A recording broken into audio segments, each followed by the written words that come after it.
Do LED masks cause melasma or skin discoloration? A common question, and melasma is a very tricky issue. It can be difficult to treat, so the last thing you want is your at-home device triggering discoloration on your face. At the end of the video, I'll give you a link all about melasma and how you can treat it at home so you get clear, glowing skin.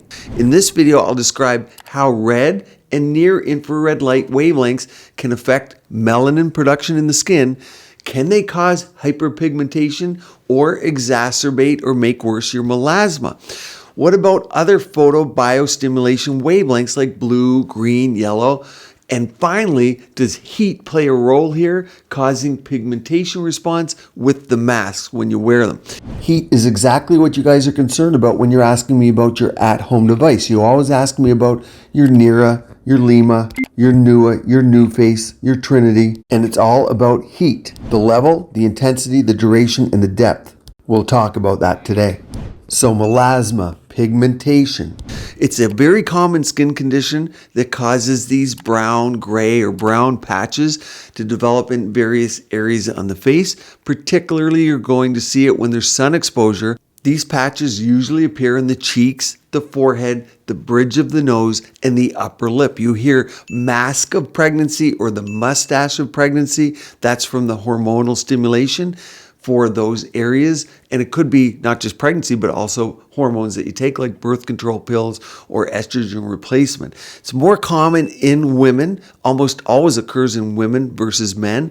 And the exact cause is really not that well understood, but the top 4 factors that contribute to its development are, number 1, sun exposure. Ultraviolet rays from the sun stimulates the production of melanin, the pigment responsible for skin color. Sun exposure can trigger new melasma or worsen existing melasma that's already there or hidden because you've treated it, but it flares it up. Number 2, we talked about hormones. It often occurs in women during times of hormonal fluctuations like pregnancy, birth control pill use, or HRT, hormone replacement therapy. Number 3 is genetics. There is a genetic predisposition to it, so it often runs in families. Number 4, of course, we're talking cosmetic procedures. Anytime you go get something done, especially if there's heat involved, or even certain topical skincare products can lead to the development of this. So LED masks. Now, there will always be anecdotal stories of melasma being caused by different modalities. LED is one of them. Much more likely with ones that produce heat. If you have galvanics, RF, or IPLs at home, they can certainly do it. But LED masks, anecdotally, the odd person will say, yes, it caused it. But the problem is here, you'll often take a history from the patient and you'll find that there's confounding variables. It wasn't just the mask, but they had some new sun exposure, heat, they started a new product, or they had hormone fluctuations. So you never truly know if the LED was the causative factor. The other factor is many people use poor quality masks. All bets are off then. You're going to get hot spots and the LEDs may be too intense or even create heat. You get one face. No knockoffs here. So we need science to help us. What does the science say? First, you need to know that there are several cohorts of people who are at higher risk for pigmentation from these triggers. Think skin types 4, 5, and 6. So 4 and higher, darker skin types.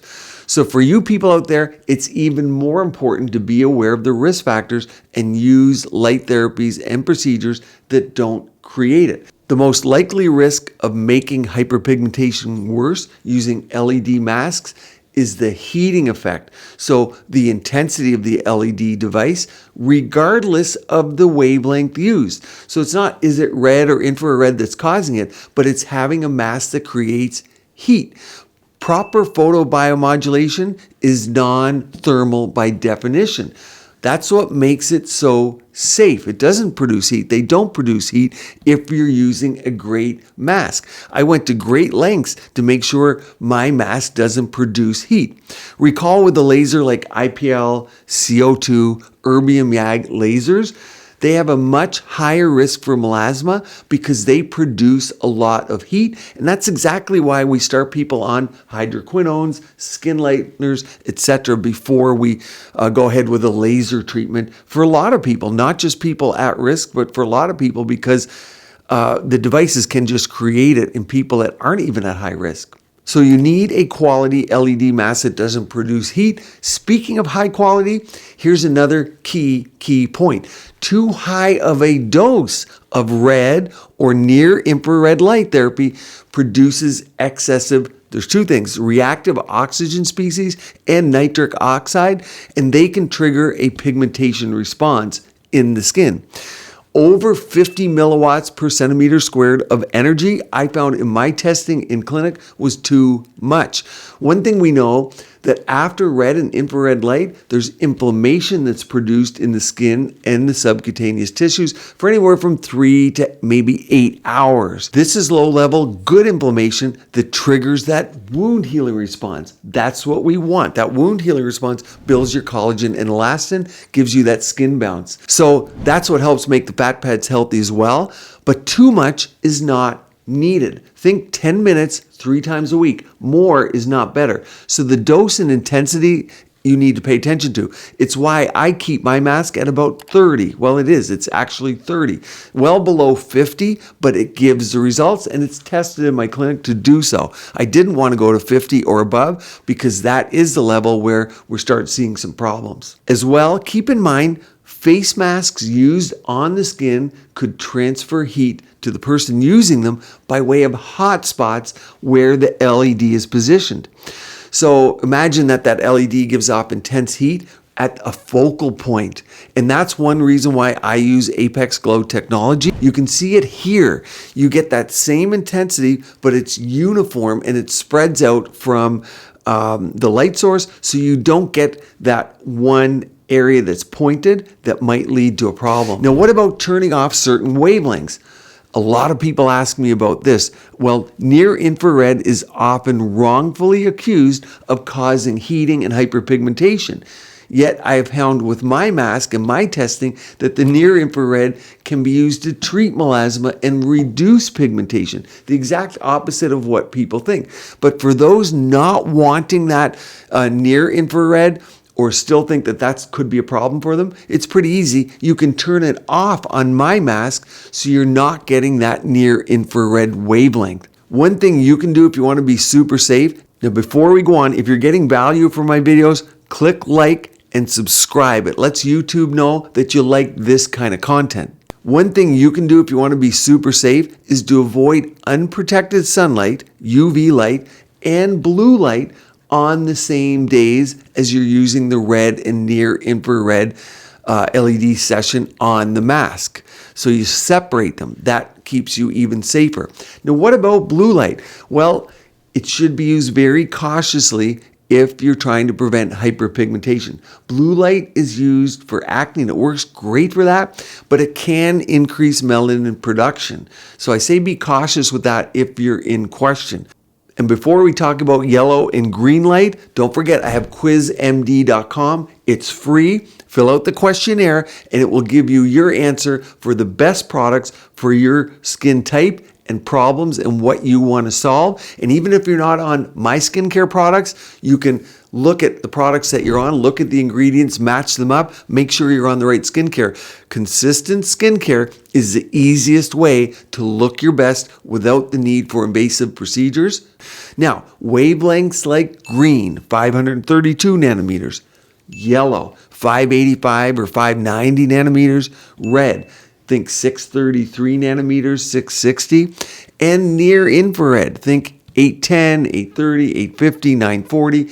They all can potentially decrease melanin and treat hyperpigmentation conditions, contrary to what many think. I use near infrared as a preferred wavelength to prevent or reduce hyperpigmentation response in light therapy treatments. The overall takeaway is that if you use a quality LED mask with the parameters we talked about in this video with red, near infrared light, they'll have little effect on your skin pigment. It's almost never reported as an unintended side effect of photobiomodulation.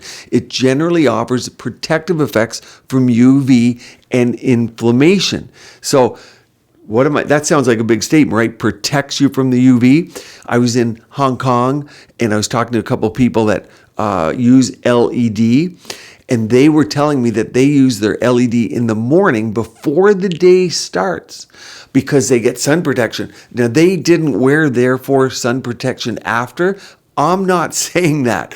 I will present some study and data on that for you, but people using LEDs, I mean, they're very advanced in many of these countries, how they use them and what they can measure. And they showed photoprotective effects. So they use them in the morning, and I still say wear your sunscreen. They didn't. But they also said, hey, we never burn and we're out in the sun. Now, they're skin type 4, so they're darker, so it's less chance that they burn. And who knows if they're getting deeper sun damage that you can't see.